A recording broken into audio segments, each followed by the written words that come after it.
The Chinese Dean, the floor is yours. Well, thank you, Kyle. Great to be here in Montreal, and bonsoir, bienvenue. This is a city that I love, a city that I lived in for a number of years, and a number of my children have come to school here in this great city. It's also the city that's been very vibrant with multiculturalism, bilingualism, obviously. My father started Optimum Publishing here back in the 70s, so our roots are here in Montreal. We published over 600 books in both French and English and all other languages around the world. When I decided to take on the publishing company a few years ago, the direction that I decided to take was around national politics, human rights, and geopolitics. That's led me on the political path on publishing some fairly controversial books, including Patrick Brown's expose. I did the We Charity book this year, which obviously has its own scandal behind it, but I don't shy away from these subject matters, and have brought a lot of stories of national interest. My interest in China actually stemmed from coming from Patrick Brown when he called out the government of Ontario, wondering why they were awarding casino contracts to an organization called Great Canadian Gaming out of British Columbia. It was known to intelligence sources, RCMP, and others who had been watching the fentanyl and opioid drug crisis as it's reached its great proportions here in this country and obviously in the United States. That money was being funneled and laundered for international drug cartels through Vancouver and through Great Canadian Gaming specifically. And here we were awarding billion-dollar contracts to an organization that clearly had a business model that was not working. But this is where part of the China Nexus comes from. It is all about money. It is all about the establishment of both the PLA and United Front Works operations and their infiltration operations into our government, academia, and business throughout the world. But here in Canada, obviously, Optimum has had a focus. We brought out Hidden Hand about 3 years ago by Clive Hamilton, Mareki Olberg, which started the dialogue on some of the Canadian politicians that ultimately have been influenced or seriously under, I would suggest, were bought by the Chinese Communist Party, including a former ambassador to China.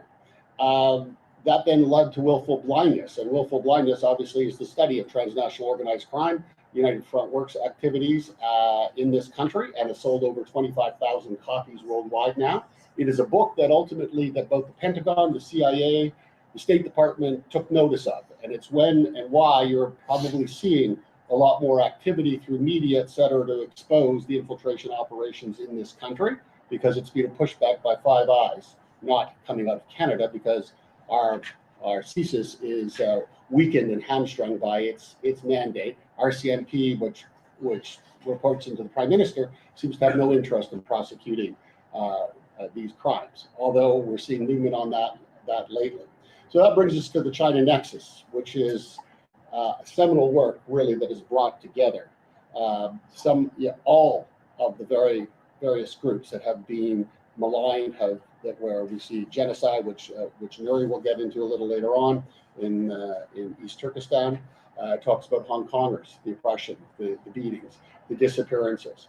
And this is a regime that's killed over 50 million people, and some estimate 100 million over its 70-plus year history.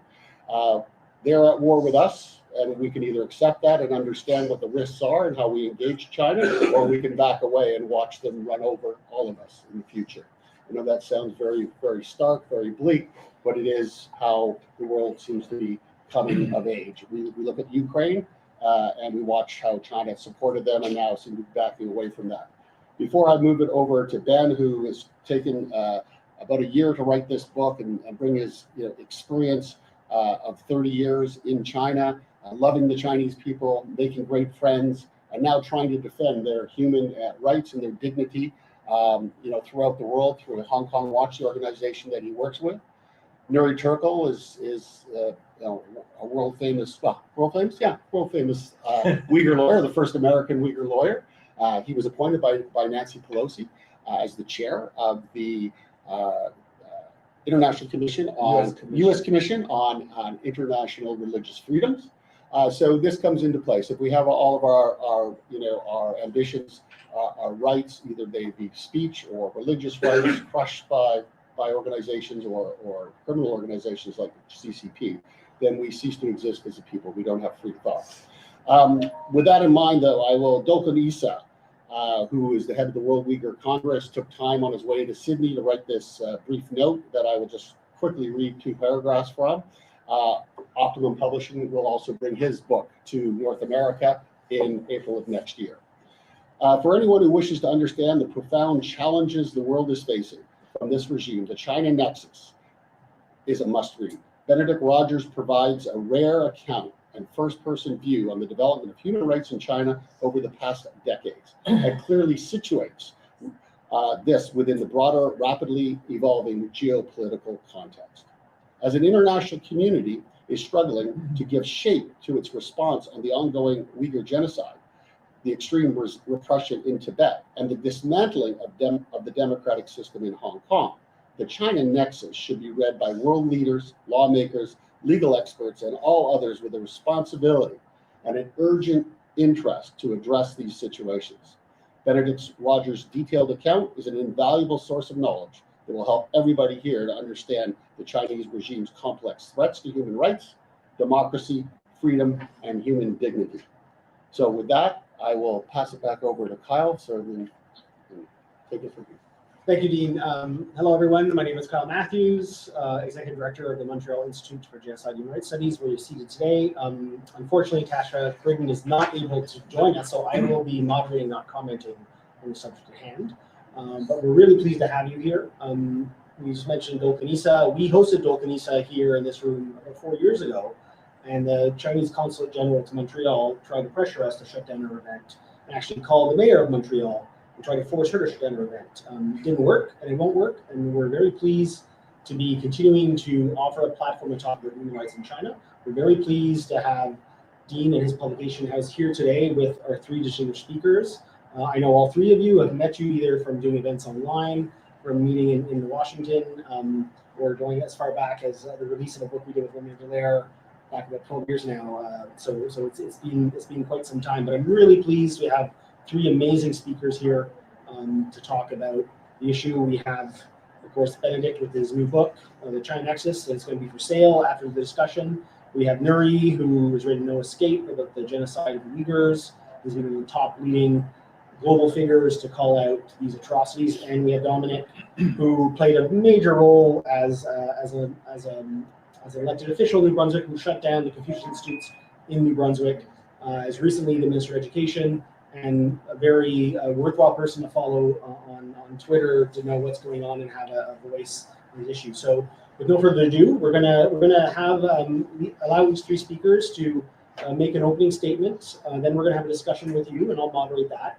And then we're going to stop and we'll have a small reception at the end of the event where you can either have a glass of wine, have a drink of water, or buy the book or books, because there's multiple for sale. So please, we're able to take credit card and debit card. So please, if you can, buy the book at the end of the night. But I would like to now just give the floor to Benedict. Tell us about your book, Benedict, and why we should, as Canadians, Montrealers, Quebecers, should be concerned about China.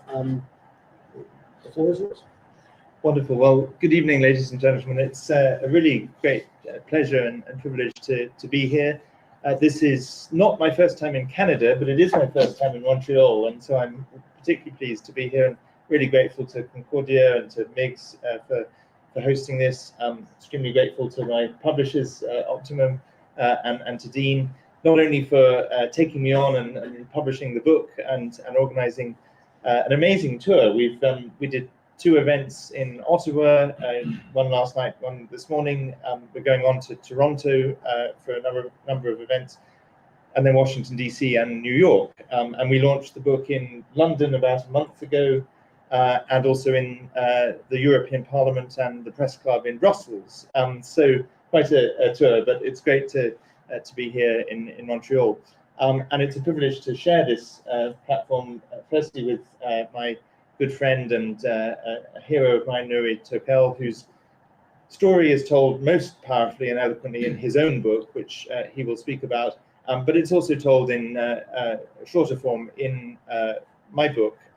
Nuri features in the chapter on the Uyghur genocide, and it's great to sit alongside Dominic as well. I thought I'd say a few words about why I wrote the book, what the book is about, and perhaps read a very short extract to give you a taste of it. I first went to China when I was 18 years old to teach English for 6 months in the city of Qingdao on the east coast of China, famous, of course, for the best beer in China. That wasn't the reason I went there, but it was a nice discovery once I was there. And as a result of that, I fell in love with China and the culture, the people. And one of the central messages of this book is that, contrary to what the regime in Beijing will try to suggest, I am not anti-China at all. In fact, I'm deeply pro-China as a country, as a culture, a civilization, and a people. And it's because I'm pro-China that I want the people of China to enjoy human rights and freedom, and to be able to live without surveillance and fear of the kind that they endure today.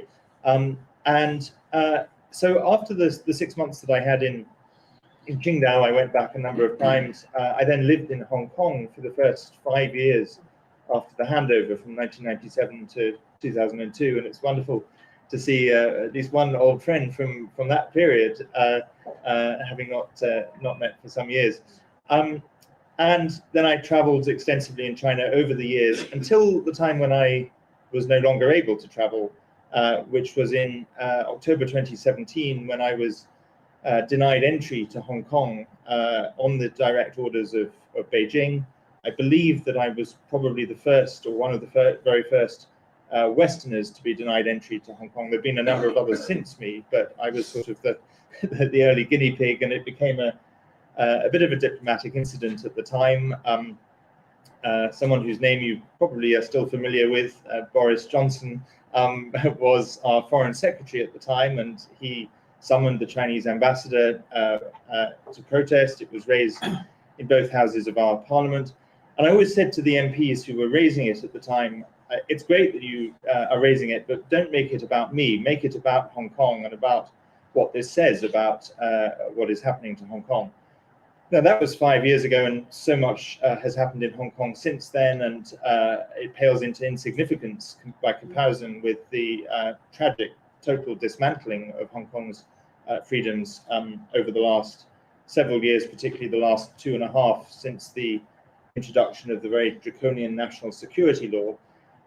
I should say also, for some reason, I appear to be in the Chinese Communist Party's sites early on each time, because in March this year, I woke up one morning to find in my email 2 letters, one from the Hong Kong police force, followed a few hours later by the National Security Bureau, telling me that I personally and Hong Kong Watch, which is the organization that I'd co-founded and lead to advocate for Hong Kong, pose, in their words, a serious threat to China's national security, that we're in serious breach of Hong Kong's national security law, and that if we don't cease our activities within 72 hours of receipt of the letter, and bearing in mind we're a totally UK-based organization with a strong and growing presence in Canada, but no entity at all, and no personnel, no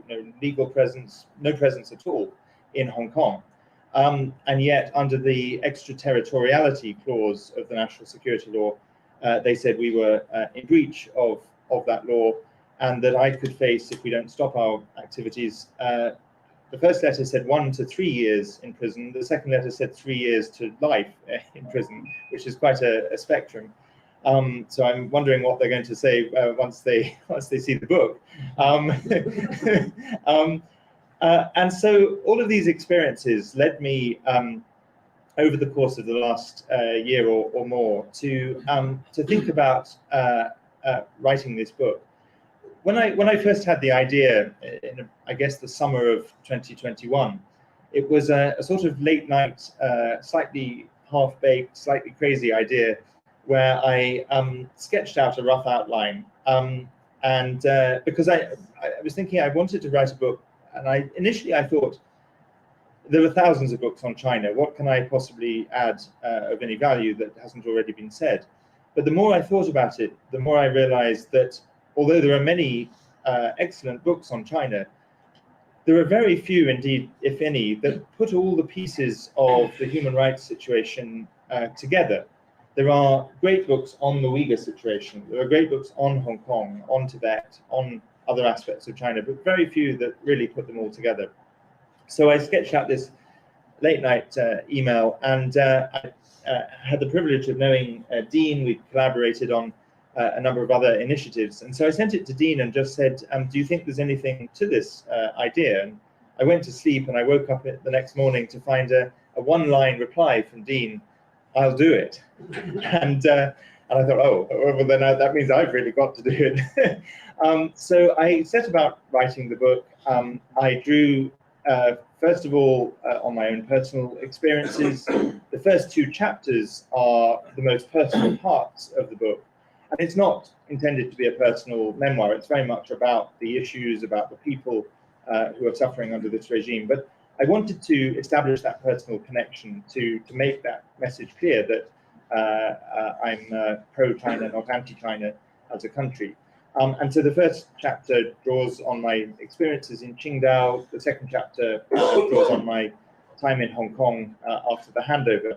And then I go into all the issues that have arisen, particularly, of course, many of them have been around for decades, but have become particularly acute over the last decade under Xi Jinping's rule. The genocide of the Uyghurs, the atrocities, continuing atrocities in Tibet, the intensification of persecution of Christians, the persecution of Falun Gong, and the issue of forced organ harvesting, and especially the crackdown on civil society, lawyers, media, bloggers in China and across China itself. And I think that's a particularly important chapter because when I was traveling widely in China in the 1990s and first decade of the 2000s, there was, of course, the Chinese Communist Party has always been repressive, but there was a certain space that one could see. There was a certain space within red lines for civil society, for religious practice, and for Chinese human rights lawyers. And I met a number of Chinese human rights lawyers during those years who were defending cases, who they knew where the red lines were, but as long as they stayed within those red lines, they were able to make an impact. And sadly, over the last decade under Xi Jinping, all of that space pretty much has disappeared, but also some of those people have disappeared too, including many of those lawyers that I had met. So the book charts that journey from those years of cautious optimism about China's future, whereby, of course, we knew the regime was repressive. It was the aftermath of the Tiananmen massacre, which I also talk about in the book. But there was this sense that it was beginning to open up. And then the period since Xi Jinping came along, and it documents the increasing repression at home, but also the increasing aggression abroad of the Chinese Communist Party regime. So on top of all the issues I've just outlined, the book also has a chapter on the threats to Taiwan. It has chapters on the Chinese regime's relationship with the two countries on its borders that I've had a long involvement with, where there are crimes against humanity taking place and with which I would say Beijing is complicit. Those are Myanmar or Burma and North Korea. And then it has a final chapter on what do we all do about these challenges, and also the challenge that the regime poses to our own freedoms through transnational repression, influence, infiltration, topics that I know are especially relevant in Canada today. For the policy chapter at the end, I wanted to make sure that I wasn't just looking through a Western lens, although that's important, And so I talked with policymakers, scholars, parliamentarians, of course, from my own country, from the United States, from Canada, Australia, some European experts, but also India, Japan, and Korea, because I think getting that perspective from China's neighbors, countries that are democracies but are within the Asia region, was important. So that's what the final chapter does. And perhaps to draw it to a conclusion, I can just share with you one extract. There are, of course, many extracts that I could share. I did about 80 interviews for the book with Uyghurs, Tibetans, Hong Kongers, Chinese dissidents, Chinese Christians, Falun Gong practitioners, Taiwanese, and policymakers. And so there are many extracts I could choose, but I will just close with these words that I think sum up the heart of the message of the book. And these are words that come from, or at least begin with, words from Wu Kai-shi, who was one of the leaders of the Tiananmen movement in 1989. As Wu is himself a Uyghur, I should note. As Wu Kai-shi told me, US Congressman Chris Smith said on the 30th anniversary of the Tiananmen Square massacre that, quote, in between the tank and the tank man, you have to choose one side. There is no middle way. There is no in between. Today, with more than 1 million Uyghurs in concentration camps, a pandemic that hit the whole world, the dismantling of Hong Kong's freedoms, threats to Taiwan increasing, we need to end what the foreign policy establishment calls strategic ambiguity and introduce strategic clarity. That clarity is the answer to the question of what the free world should do.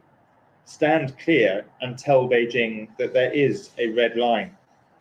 The goal, as dissident Xu Zhiyong puts it in his powerful book, To Build a Free China, A Citizen's Journey, is, quote, a free China with democracy and the rule of law, a just and prosperous civil society, and a new national spirit of freedom, justice, and love. If we can help the peoples of China and Hong Kong, Tibet, and East Turkestan achieve that, the world will be a better, more peaceful, and safer place. And so I once again thank you for coming tonight. I look forward to hearing the other speakers and your questions in our discussion. And I hope that from whatever sphere of influence you're in, I hope that we can all resolve tonight to work together for that goal of a free China, which is the goal that is articulated by so many people that I had the privilege of speaking to, and I hope is the coherent theme throughout the book. Thank you very much. Thank you, Benedict. So if you have questions of Benedict, keep them. There's going to be a chance to ask them after all other panelists have spoken, but I wish I'd already read your book. I haven't yet, but Christmas break is coming up, so I'll have 2 weeks to kind of really do some reading, so I'm going to buy a copy. But now I'd like to turn to Nuri. If you please, the floor is yours, and hear about your book and the important message you have for everyone. Thank you very much. Thank you. I want to begin by thanking you, Kyle. You've been giving voice to Uyghur people when the issue was not even popular for wrong reason today. I myself spoke at this institute through virtual events at least twice, right? If I'm not mistaken. I also wanted to thank the dean for bringing us here. I wish my publisher is hardworking as you are, carrying the banners and the boxes. I haven't even met my publisher yet in person. So hats off to you for doing thankless work. My pleasure. Thank you. And also want to congratulate my dear friend, Ben, for his courage and also clarity and his efforts to educate the world, not only those working on human rights space, but every citizen around the world through his past work as a journalist and now leader in human rights work that I'm proud to be part of. I never thought that I would be writing a memoir this early in life. I'm only 52. I started this book project when I was 50. It took me 2 years to finish. It was a very difficult, challenging writing project. I'm a lawyer by training. I'm specialized in the anti-corruption, anti-bribery investigation work. I've been living in the intersection of business law, human rights, and now government. So this is a lot harder than writing legal brief. Those of you in the audience may appreciate this. In a legal writing, you have this template, argue both sides, but here, storytelling is extremely, extremely challenging. Why did I write this book? I was born in re-education camp during the height of the Cultural Revolution. I spent the first 7 months of my life with my mother in a re-education camp in the 1970 through 71. And I never thought that I would be even talking about the way that I was brought to this world up until 2018. I was on a BBC Hard Talk. That was the first time that I publicly even shared the family story. My mom and I were in a re-education camp while my dad, a university professor, was performing agricultural labor. So with that background, in the 2017-18, I was disheartened that some of the people that I worked with and made friends with in Washington, in policy circle, in various halls of the US government, find it in disbelief that a country, China, as significant economically, diplomatically, would do something like this. So this was in early 2017. So, and then in 2019, I gave an opening speech at the Oslo Freedom Forum. It was a 12-minute speech. It was very well received. It was also a courageous effort on my behalf, because it's not like today that the governments from various liberal societies coming in defense of the Uyghurs. I was essentially out in the cold myself. Anything could happen. And then after my speech that I highlighted, in my speech I highlighted the tech authoritarianism, the Chinese bringing back the concentration camp, collective punishment, and using Olympic type of global sports activity to glorify, normalize their behavior. And also I called out some useful idiots in our societies, including Jeffrey Sachs, and also Pakistani Prime Minister, former Prime Minister Imran Khan, and also the CEO of Volkswagen. Those of you, a history of students, know Volkswagen already had a troubling history. While we were having this discussion, media reports Volkswagen opened up a new showroom plant in Rimchi. So after laying out or sharing all those relatable issues, I was asked to write a book. I had a similar type of reaction. Oh my God, what am I going to do with this? At the same time, I have to take this seriously.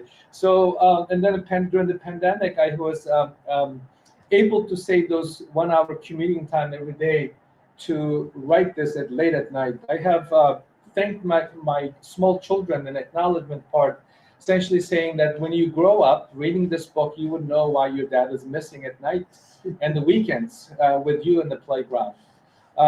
And in this book, I describe my own story, the immigrant story. I came to the United States in 1995 as a student, granted asylum, went to law school, grad school, become a naturalized U.S. citizen, now serving in the U.S. government. I thought that this story should be told.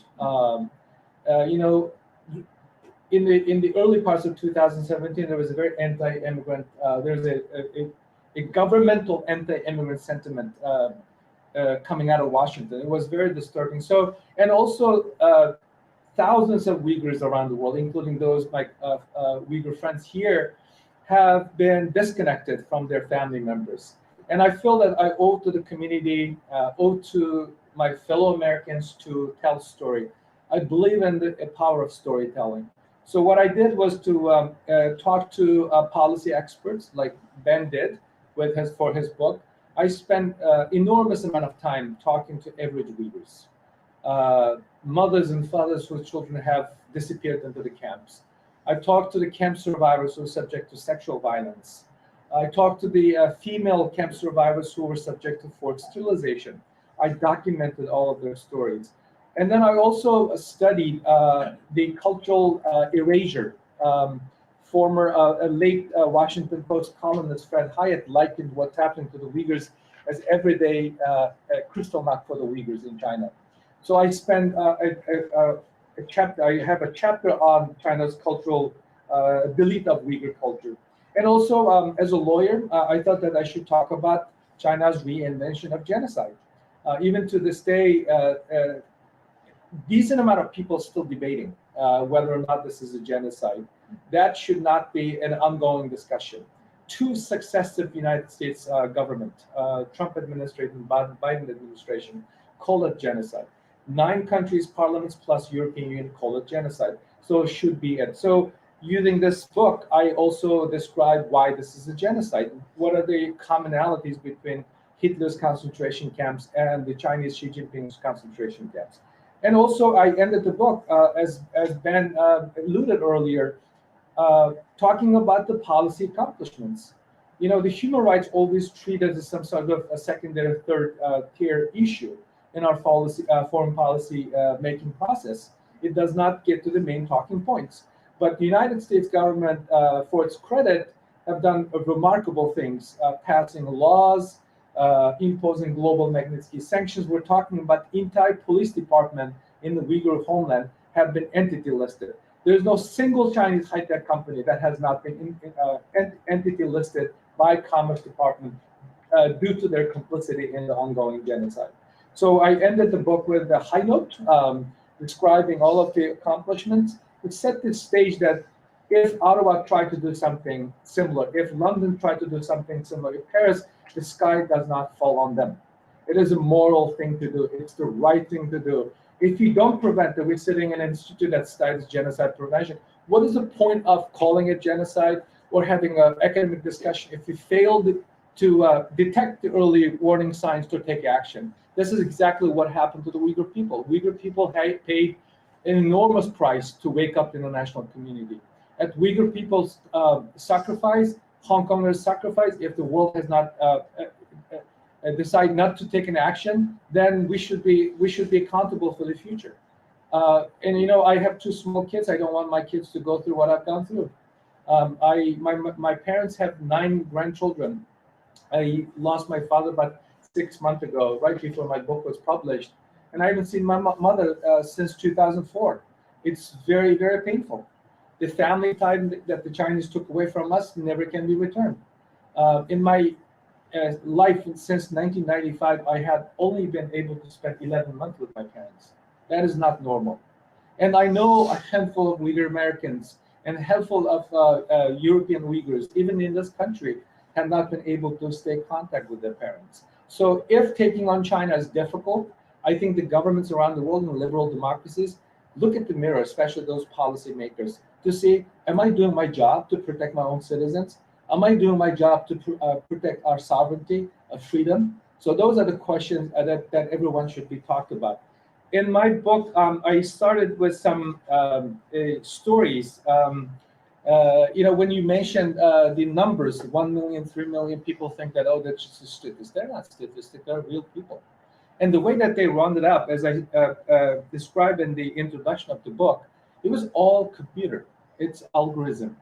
You pay based on past travel history, family connection, writing, the time that you spend in lecturing, educating people. I was raised by a university professor. I know that how important the education is. So those professors now serving in a concentration. It's the same thing that Hitler did. Hitler went after the elite, social elites, intellectuals, the businesses. Exactly the same thing happened in 2017. I'll read a few passages from my book to end my opening remarks. Shortly after I was appointed to the U.S. Commission on National Religious Freedom in May 2020, Time magazine named me on its list of 100 most influential people in the world in 2020. Such a recognition is a huge honor for me and reminded me how just far I had to come from a Uyghur kid born in Mao's re-education camps in Kashgar to being a U.S. government official. Yet I have to live in a hope that things are changing, and faster than I could have hoped for even a few years ago. And we may not yet act in time to save the Uyghur people and their culture. I spent many days in the halls of the greatest superpower in the world, trying to plant the seeds that will shape the future for the better. But at night, I go home and spend sleepless nights fretting about my family, about old people I know who are in the concentration camps, or whose relatives have disappeared. I'm haunted by the memory of that little child, sitting on the knees of the Chinese police officer, playing with the cop as her heartbroken and ignored parents look on from thousands of miles away through the tiny screens of their cell phone. But at least I can talk to my parents. So many Uyghurs don't know where their loved ones, mothers, fathers, or their children are being raised, and their children now being raised in orphanage by a stranger, taught down to their own people and heritage. They could well be dead, and no one would tell them. Now that I have been sanctioned permanently banned from entering China, who will bury my father when he dies? Exactly what I worried happened this past May.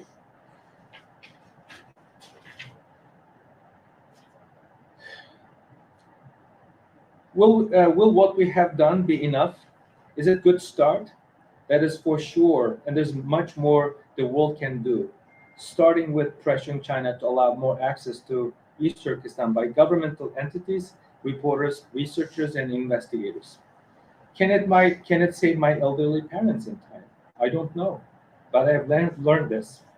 I had feared that speaking up might condemn my parents to the camps, but in fact, speaking up may have spared them. Those who don't give voice to their cause remain silenced. As the 18th century English statesman Edmund Burke once observed, the only thing necessary for the trumpet of evil is for good men to do nothing. That is why I'll always speak up, even if it's through my own peers.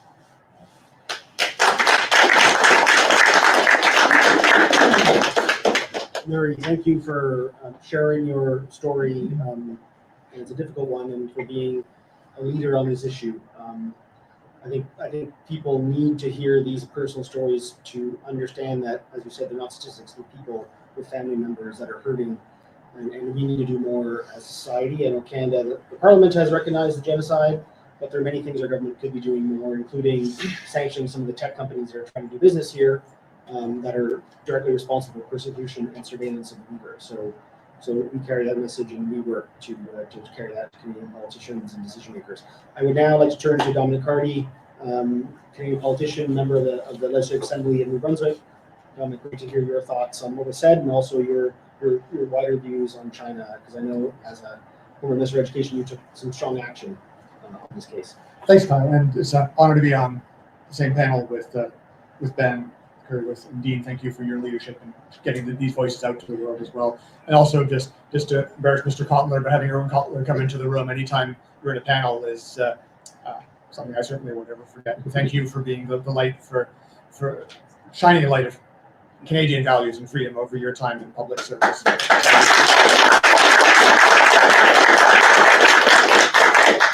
So my connection with dealing with the Chinese Communist Party started when I was working for an American democracy building organization, the National Democratic Institute in Cambodia many years ago, when China turned its attention to Cambodia in the early 2000s as it was beginning its process of asserting control over its near abroad, to use the Russian phrase that has become, with their invasion of Ukraine, as dangerous a phrase as we thought it was when it was first being circulated. And I was organizing political party training. So I would take political party activists and who were often used to using bribes and violence, both in large quantities, and instead trying to work with them on how to do grassroots political organizing, going door to door, asking for people's opinions, raising very small donations based on issues. 2 weeks in cheap hotels. I think we were paying $2.50 a night for these hotels. All these party activists. 2 weeks long training program. Good stuff, I thought. Finished it off. Came back to Phnom Penh, where I was living, and a month or so later, 2 or 3 months later, ran into one of the activists from one of the parties. And he came up to me at the reception and said, you Americans, Canadians, Americans, we know the pain. You Americans, it's terrible. Yeah, I came back, and a couple of weeks later, we got a call from the Chinese embassy. And they took all of us, the same people who'd been on the program that NDI had organized for 2 weeks of grassroots political activism training, were taken to Beijing. They were taken on tours of the Great Wall, taken on tours of all of the cultural sites, wined and dined, and at the end offered an envelope with cash in it, American dollars, in addition to getting to experience the nightlife of Beijing in a fairly intensive way based on his description. So he thought that the Chinese model of democracy promotion vastly better than the American model. So this started to raise my concerns about the ways in which China was becoming more aggressive.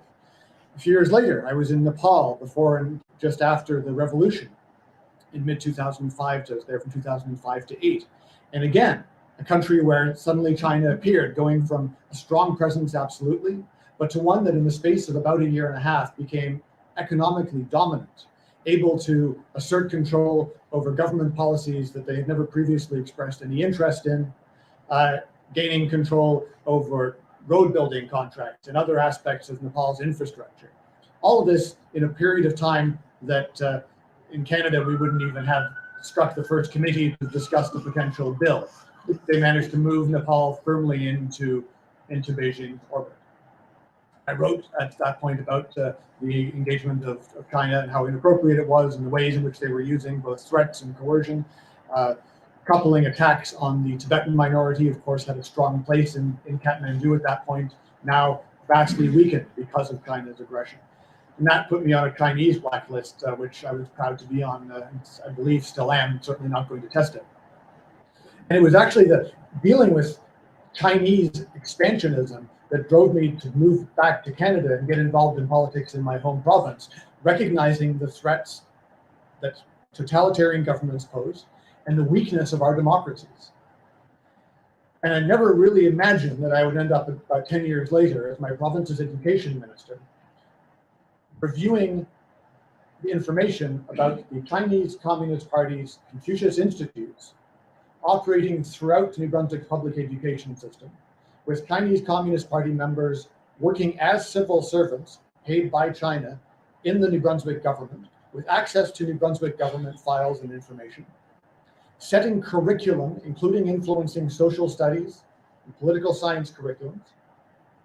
And ostensibly, of course, this is all about Mandarin lessons and cultural exchanges, including cultural exchanges that involved absolute misinformation around the place of Tibet as a country that, according to the Confucius Institute teachers, had never been an independent country. Taiwan, which was a US-backed puppet breakaway area that would soon be returned to the control of Beijing. The usual list of things that we've come to know from Chinese propaganda. But to see these being amplified by a Canadian public school system shocked me. So I went and said, look, we need to stop this.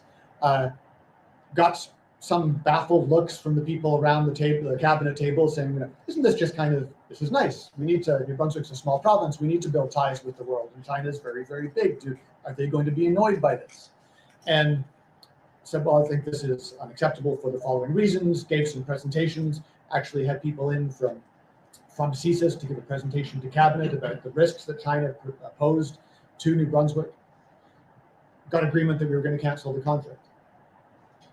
Turned out that the Chinese had managed to get the last renewal of the contract signed with the New Brunswick government without an expiration clause and without a cancellation clause for the New Brunswick side. The Chinese side had left their cancellation clause in there.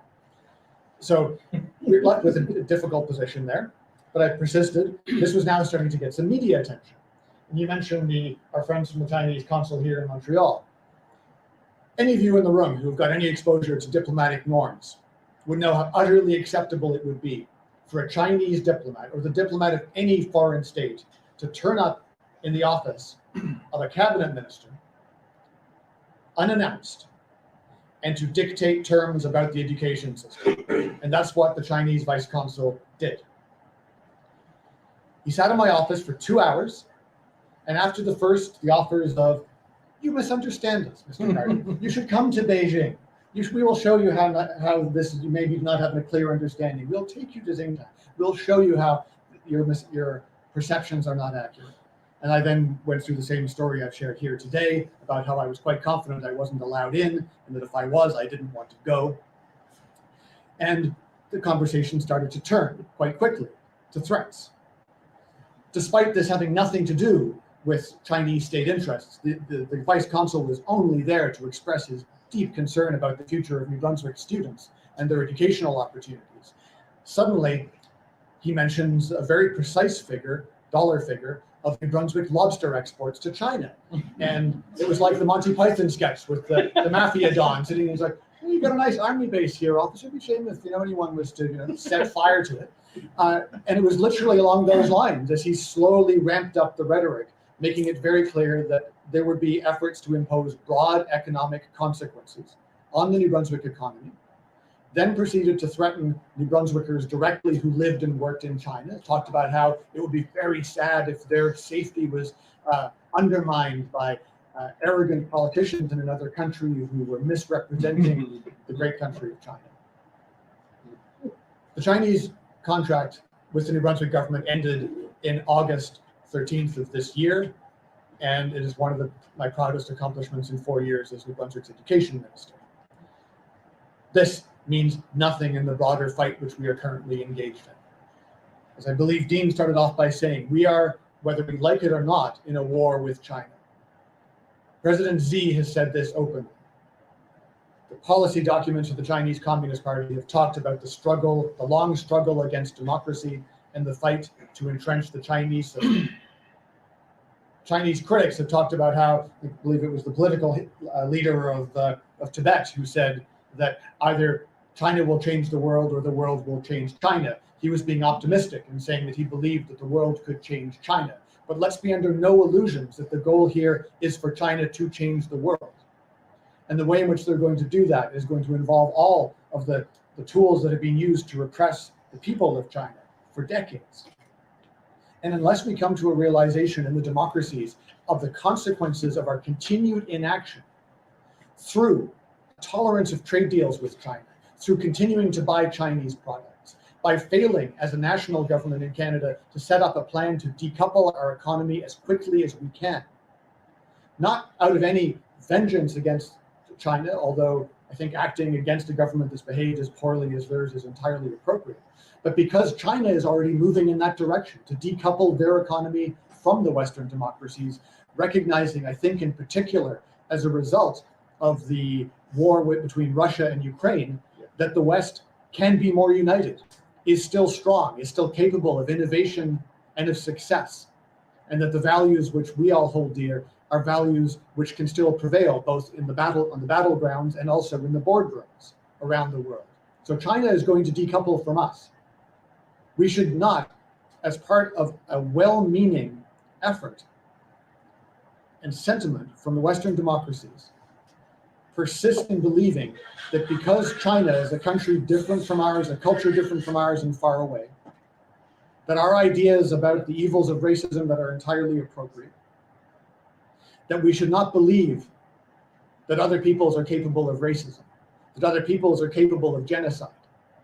And this idea, I think, is actually one of the last vestiges of Western racism, the belief that somehow racism is itself something that only Westerners, white people, can experience and impose on others. Because the Chinese use this constantly against us. The Chinese vice consul said, well, I think we are sometimes tired of hearing Westerners trying to impose their values on others. And it's important, and it was highlighted in Ben's book, to note that the signatories of the UN Convention on Human Rights and many of the other founding documents of the UN and other international accords and covenants were written by Chinese people. These are human values. And until the West gets the courage back again to recognize that we are not talking about Western values, we are talking about universal human values, and that we have had the privilege, in part because of a history of colonialism and exploitation, to enjoy them before others. But that if we fell for the propaganda of dictators in failing to recognize that our job as citizens today is to fight to expand, to make sure those values can be shared by others, we'd be doing a disservice not only to our generation, but to those who come after us. So my small contribution to this panel, a story from New Brunswick, it still does tie into this broader global problem. And it's a problem that's only going to be solved when, and I'm going to use a line that Nuri used in our session earlier today, because he didn't use it, I'll steal it from him. The title of his book, No Escape, has two meanings. no escape for Uyghurs who cannot leave their occupied homeland, but also no escape for us, because once we know about forced organ harvesting on an industrial scale, once we know about mass torture and rape, once we know about the acts of the Chinese Communist Party and its client states around the world, we have no excuse and no escape from our responsibility as citizens of a free world to go out there and do something about this. So my plea to all of you tonight is don't leave this room with a book, leave this room with the books and a passion to go out and do our part to try and change this world, because we have a brief period of time before the West loses its position of dominance, the democracies lose their dominance, and then we really run the risk of falling into a nightmare world where Orwell's line about the future of humanity is a boot stomping on a human face forever. The Chinese are building those boots using slave labor right now, and it's our job to help the Uyghurs, the Tibetans, and all those oppressed people rise up, stand up, and join us as free peoples. So thank you very much. Can I just make a quick comment? Yes, please. Thank you, first of all, for all of your, tonight in terms of really bringing the passion out to everybody in the audience here. It's great to see Erwin here. And I have to thank him for being part of an international conference that Ben, I, and Charles Burton had put together with MLI a number of years ago, where that we talked about human rights. I wrote an article as part of the MLI specifically about China's recognition and signatory on all of the UN charters and treaties, but has yet to actually enact and actually abide by any of them. Erwin talked about his 10 points, which on that at that conference, and that was in part obviously led to the bigger movement for us recognizing in Parliament that there was a genocide taking place in Xinjiang or East Turkestan. That, of course, motion was unanimously carried, except the cabinet did not vote on it. Of course, Senator Wu, who works on behalf of the Chinese Communist Party, I have no problem saying that. He is a Chinese agent and ultimately has been funded by the Chinese Communist Party for years. He defeated that using the idea that we had committed mass genocide, mass graves at the re-education camp. I'm getting emotional. Sorry, with our indigenous people in residential schools, and we have not treated our indigenous people. I've worked on the indigenous issue for a number of years in terms of the rights policy and where we need to be on that issue, and that is also about self-determination and self-government for our indigenous peoples. But this issue is huge. We just don't understand the repression. And here in Canada, Ben just came out with a report and talking about the financial implications of people investing in slave labor and in genocide. And in that report, we have 4 pension funds here in Canada, including CCPIB, who have 7. They're invested in 7 companies that are directly involved in the use of slave labor, and 6 that are involved with the building of infrastructure to intern those people in China. They have $14 billion of your money invested in slave labor. I want you to think about that when you go and think about taking your pension, what we should all do here tonight about, and this is the way we must attack China. So, thank you. All right. Lots of information to take in. We're going to spend about 15 minutes on questions from the audience before we turn to reception. So I see Beryl and then our colleague. So who would? Did you have a question, Beryl? You want to go first and then maybe take 2 in a row? Whatever you like. Yeah, please. Well, you were here first. You get to ask the first question. Let me ask the question this way. My nexus is the intersection of law, journalism, and intelligence. But I have to preface it with something that goes to this question. So, Erwin has been a mentor of my life, and I was privileged to be his assistant in the Sharansky appeal. And something you said, Ben, and you said, Nori, and you touched on Dean. Your comments were great, Dominic, but they specifically touched on this. When I started working with in those years, late 70s, early 80s, there was always another lever. And this isn't being told to Canadians or to Americans. The other lever, nobody wanted to go to war with Russia in those days. It was mutually assured destruction, and it worked. but we had the economic levers. There is a huge ignorance among the public of what happened in North America, Great Britain, Western Europe in the late 80s, 90s to the early 2000s. It's not just the investments that we make in slave labor. That slave labor in China is the labor pool for the economic infrastructure of the West. And that was done when we were in an era. Irwin was first to stand on these issues, but it was an era of Jackson Vanik. And I'm not even sure how many people recognize that phrase. I think all of you will, but we were in an era where America in the 70s business had tried to change most favored nation trading status. And Senator Henry Jackson, Republican Thomas Charles Vanik, passed an amendment to the FMN legislation saying, no, never mind Mr. Nixon going to Russia, you're not getting to put your factories there until there's transparency and free movement of people and ideas. 25 years later, in the late 90s, both President Clinton and Prime Minister Chrétien, the push from the business lobbies were immense. And who can forget the Fortune magazine cover in 1999, China Rising. So it's not only that, I don't like drawing analogies to the Holocaust, but something you said, Nori, about businesses. Yeah. And imagine if Rolls-Royce and Ford and IBM had not been stopped doing business with Nazi Germany. I'm not sure there would be a political will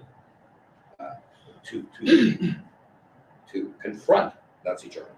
As it is, President Roosevelt headed off Trump with the isolations. But today, it is not only that our economic well-being, everything that you're touching, that you're feeling, and the public is woefully ignorant of how much has been given up to China, but not only is the West using Chinese slave labor and profiting, but they've allowed China to purchase 1/3 of Western debt.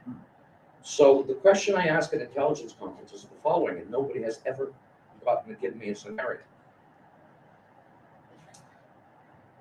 It usually takes total destruction of an existing order to make redemptive change. We still live in FDR's policy era, whether it's social welfare, whether it's unemployment insurance, because capitalism falls apart. What do any of you think it will take, given the fact that nobody wants a war with China, but we've lost the economic levers? We can't have a situation where China, if it has nothing left, and I'm certainly agreeing with all of you, I'm not condoning any dealing with China, but at the bottom line, if China sees the end of its days and starts, for example, dumping American bonds, America can go out and print. China holds today about $1.5 trillion in American debt, so they dump it. America will print $2 trillion because America is the only country that can. But in doing that, they destroy the American dollar, which is the currency of international settlement, thereby destroying stock markets, causing massive poverty. And China's at it. That's a Chinese economic weapon. How do we get around this nexus of total mutually assured self-destruction that the West has put us under? Anybody got an idea? Because give me a scenario. I don't think that even the United States leading the effort in various fronts, regional security, economic, and technology, even have a clear policy. When I was sitting in an audience a few months ago, I'm sorry to tell. I agree that America has no policy. Neither does the UK. Yeah. So Canada's irrelevant. Yeah. Neither does. so I'm asking, in your perfect worlds, I'll share you some thoughts. What's the weapon? What's the stiletto to go around it, over it, under it? I think the U.S. policy on China is essentially three words: alignment, investment, and competition. So that competition and investment goes to the point that I'm about to make. We should create an alliance between liberal democracies. For example, on R&D, I see Australia, Canada, France, Germany, Japan come together, because we already spend enormous amount of time and energy and money on R&D, research and development. And on the semiconductor, this is also a very big area that the United States already taken a significant step. Germany, Japan, Netherlands, Taiwan, South Korea, US, already doing something on this aspect. The state of Arizona, hosting TSMC plant. Intel is building plant as well. And then on to quantum computing, these are the important area. I know I agree with you. I recently read Professor Aaron Freiberg's book, Getting China Wrong. You know, those people who advocated that concession to the Chinese, believing that, oh, bring them into the international trade system, helping them to educate their people, they will eventually become one of us. It didn't happen. As Dominic said, they're changing the world instead of us changing them. So the lesson is learned. This is one lesson that in the United States, I'm gradually seeing a movement shift, but this has not been the case around the world. So it's very difficult. And I can give you another example. When we were legislating the Uyghur Forced Labor Prevention Act, U.S. Chamber of Commerce publicly opposed. And they sent an army of lobbyists, even tried to lobby Speaker Pelosi, President Biden, tried to stop that. And even today, they're very well organized, even preventing this law to be fully implemented. So there's an uphill battle. This is the problem that we created in the last self-inflicted one. But on the other area, this is rather new. In technology, I think we have an edge. The entity list designation has been enormously helpful. One example, the Chinese were making aircraft, civilian aircraft. Because of the companies being entity listed a couple of years ago, they stopped making the airplane. And then their semiconductor is not meeting the global standard. So if we can squeeze in this area, I think this is a great leverage. This is where China wants to dominate the world. Last comment. If that's, you're probably right, but this is stuff at the edges. The Soviet Empire fell because they had no economic connections to the West, because they were stopped by the efforts of activists like Erwin Cutler, politicians like Jackson Vanik. They were outspent. They went bankrupt. China's not going bankrupt. This is where I think my answer to your question would be, is that the core to the solution is with citizens. Because the thing that is different between our countries and the dictatorships is that we are the ones who have built and are benefiting from the most astonishing levels of wealth, generally equality as well, in human history. And we've built this. And we do nothing to talk about this. We spend our time apologizing and doing ourselves down. We absolutely should apologize for our sins. But we are also one of the only places which recognizes our sins and continues to try and work to address and give redress for them. This requires a moral and political project that has sacrifice at its heart.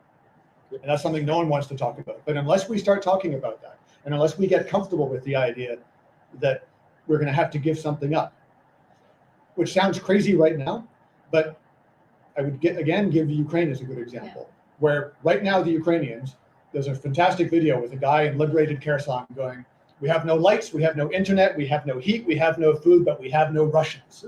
And that makes all the difference. And that is your point earlier about how things have to fall apart.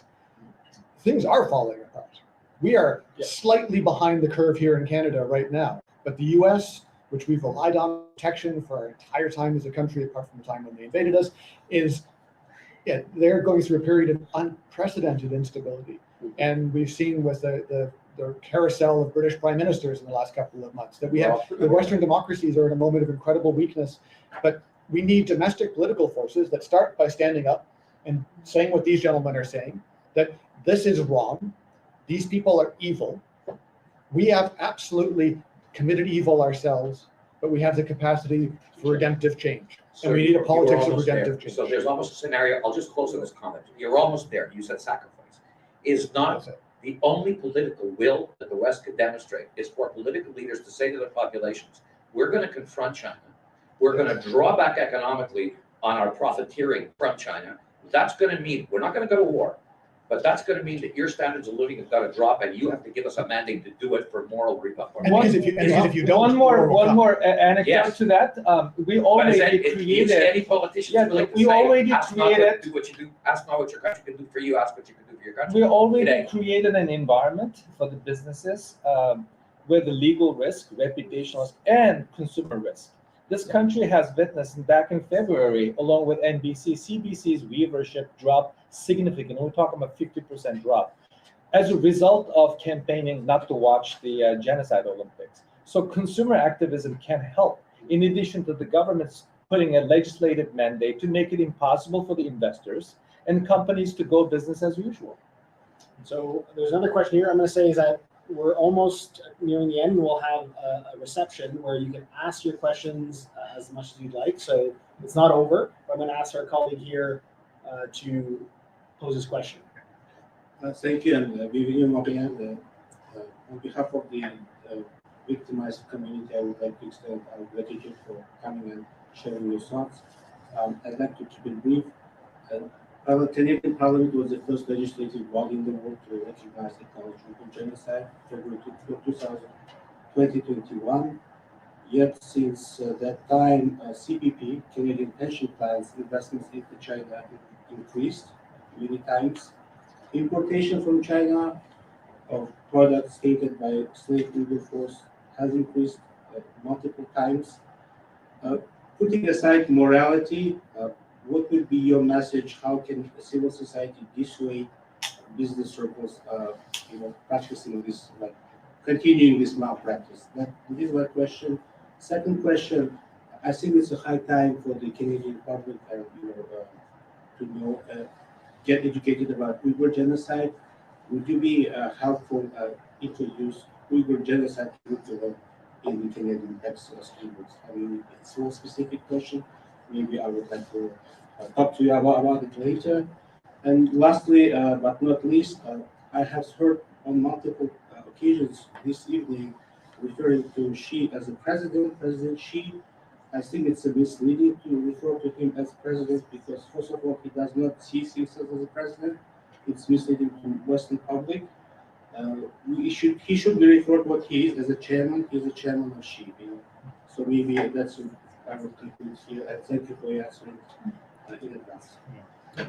Just on the education point, I can touch on that. So Canada, we have a fully federal education system. So the provinces, each province would have to make that change. In New Brunswick, there will be discussion of what's happened in Uyghur areas, in Tibet, and other parts of China, both the occupied parts and the Han parts, in addition to lots of other changes that we've recently made. And I know that at least 5 other provinces are doing the same thing. But I can put you in touch with, there's a national group, there's CMAC, which is the Council of Ministers of Education Canada, and they meet occasionally to talk about issues of national importance, and I'd be happy to make some introductions there so we could perhaps move ahead on that front. Does anyone else have any closing comments or respond to his questions? Yeah, just a couple of quick comments. On your last point, I 100% agree, and I hope you'll be pleased to know that when I, at Dean's suggestion, wrote a letter to Xi Jinping which I wrote in Chinese, in order to send him a copy of the book. I addressed him as General Secretary Xi, not President Xi. On the question of civil society and what impact it can have on the business interests, I think it can have a huge impact, and I think whether it's civil society organizations or simply individual pension fund holders and investors, we should be putting a lot of pressure on our pension funds to divest from companies in China that are complicit with genocide and with other atrocities. We should also be looking at, I think the exchange earlier on was incredibly important, but we should also be looking at the influence of the Chinese Communist Party in all our key sectors, in Hollywood, I was going to say in our universities, this one accepted hopefully, but in many of our universities, certainly in my own country and elsewhere, and of course in Wall Street, in Bay Street, and I think the consumer, also with companies that are using Uyghur slave labor made products, the consumer has a vital role to play. So we can all do something. On that, can I quick comment? No, go ahead. On that, can you raise really important issue? This is something that I always have a big fight with my own government officials. Xi Jinping has 3 titles. In Chinese, the first one is the Chairman of the Republic, 国家主席. And then the second one is the 中央军委, Chinese military commission. So it's essentially chief of staff. No, excuse me, commander-in-chief. And then the other one is the general secretary, 总书记. That's the most important position. In order to normalize his public image, Chinese diplomats demand our politicians to refer to him as president. Never been elected. There's no such a thing exists in the Chinese dictionary. So we're a bunch of fools to follow, listen to them, and using that term, normalizing it. Much credit to Secretary Pompeo. He never used the term president. He always called him General Secretary, even to this day. Perhaps we can all agree to call him Winnie the Pooh. He really doesn't like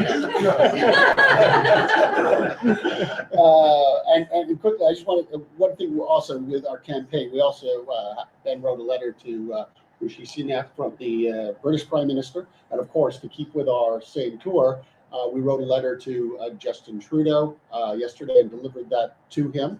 He'll be getting a book from one of his colleagues in his caucus a little later on. But Burl, you asked how are we addressing these, and I think that just quickly, Ben, there's 8 points here that we talk about in this letter. Not you personally, not many of you. I know, individually, but but the West. Correct, the West. But there's 8 points here that people could come take a look at this letter. But I think maybe you might want to pick 1 or 2 out of there, Ben, and just because it takes action and it takes citizens to be brave enough to come out and speak against the Chinese Communist Party and tell our politicians, which I did today. We all did.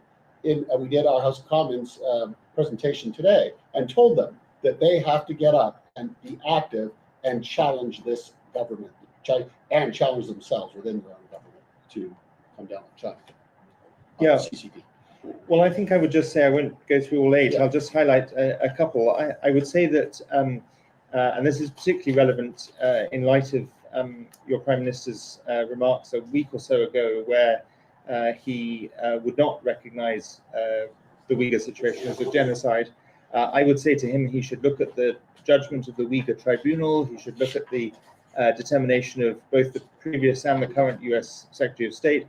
But he should also listen to the voices of the Jewish community in the UK, at least, and I think worldwide, where the the current president of the Board of Deputies of British Jews made that very rare and unusual comparison, which I know is, for understandable reasons, extremely unusual, between what's happening with the Uyghurs and the Holocaust. So did the former chief rabbi, Lord Sachs, and the current chief rabbi. So Prime Minister Trudeau should listen to that. And I would say 2 of the recommendations that I've set out in this letter that I hope he will particularly act on are to introduce a total, complete and wholesale ban on the import of any products made by forced labor in China, and a new process to diversify supply chains. And secondly, you have, and at this point, I want to pay tribute to Professor Kotler and say what a privilege it is to see you in person. We've met online a few times, and it's wonderful to see you here. You have, as my country has, Magnitsky sanctions legislation in place, but there's not much point in having legislation in place if we don't use it. So we should be using those sanctions to hold to account those responsible, both for the atrocities against the Uyghurs, but also for dismantling, in total breach of an international treaty, the freedoms and autonomy of Hong Kong. So those would be the 2 recommendations I'd highlight. And Dominic I would like to say just a few words. Very, very quickly at the end, talking about how we need a political project. That we're living in the world, as was said, that was created in the FDR generation in an effort to try and transition the world from a pre-democratic world to one where what has grown into liberal democracy has been able to flourish. Until we're able to have that same conversation about how we respond to innovations by our opponents, by the people who want to see dictatorships, centralized control, return to a world without the rule of law. Until we're able to have the courage to embrace that project, I would argue we are back in the 1930s right now. That back in the 1930s, we had the Party of Peace, not a political party, but people would talk about the Party of Peace and the Party of War. The Party of War wasn't calling for war. It was saying we need to recognize these are warmongers and they are coming for us and we need to defend ourselves and prepare. There is no Party of War in Canada right now, or really in most of the Western democracies. There needs to be one. And that's so antithetical to everything that we say and everything we've been brought up to think. But that's exactly the weakness that our opponents are preying on, is calling on the best of our traditions, twisting and manipulating them so that we leave ourselves defenseless and leave other people who we should be defending with the wealth and resources that we in part extracted from them when we were behaving very, very badly for a long period of time. So it's time for a war party. It's Thank time you. for us to start talking about what we're going to do to stand up and demand that our government take action to prepare us for what is coming. Because if we don't prepare, there will be a war. So that would be like optimistic final words. Oh, by the way, there is a lot of hope in the book. I just want to hope for the They just future. bring me along for the comic. So before I thank our guest, a couple issues. So our guests are staying with us they're not leaving right away. So if you could please, if you can stay with us, we're going to bring out, we're going to have a chance to have a glass of wine.